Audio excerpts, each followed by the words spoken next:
సైలెన్స్గా ఉండి నేర్చుకోవాలి. అంటే ఇట్లా ఇంత అయిపోయింది అని చేస్తాం కదా, అలా కాకుండా సైలెన్స్ ఉండదు. And next be positive. ఏది జరిగినా మన మంచికి అనుకోవడం. ఏదో ఒక జరగనప్పుడు నా లైఫ్లో ఇంత చిన్న చేంజ్ వచ్చినా మనం తట్టుకోలేము. అన్నింటినీ ఫేస్ చేసేటట్టు మనం ఉండాలి. అలా అయితేనే లైఫ్లో ఏదైనా సాధించగలుగుతాం, ఎక్కడికైనా వెళ్ళగలుగుతాం.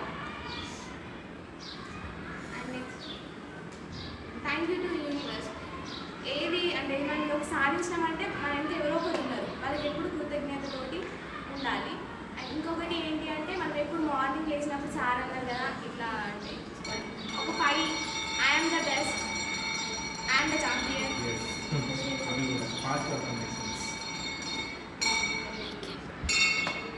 I can do it. So ఇట్లా మిమ్మల్ని మీరు మోటివేట్ చేసుకోవడానికి సెల్ఫ్ మోటివేటర్. ఎవరో ఒకరు చెప్తే మనం చేయాల్సిందని ఏముండదు. మీకు ఎప్పుడైతే చెయ్యాలని అనిపిస్తుందో అప్పుడే మీరు చేస్తారు.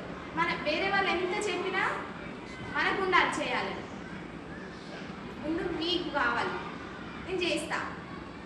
అప్పుడు మీకు ఎప్పుడైతే ఆలోచన వస్తుందో అప్పుడు ఎవరు ఏం చెప్పకపోయినా మీరు ఆటోమేటిక్గా చేసేస్తారు.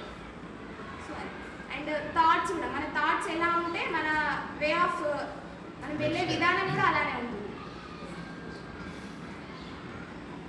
మెడిటేషన్ సార్ అప్పుడు సెషన్లో చెప్పిన మెడిటేషన్ మేము ఇప్పటికీ మా సెషన్లో కొంతమంది థాట్స్ రోజు ప్రాక్టీస్ చేస్తున్నాం సార్. సో దానివల్ల మనకు చాలా బెనిఫిట్స్.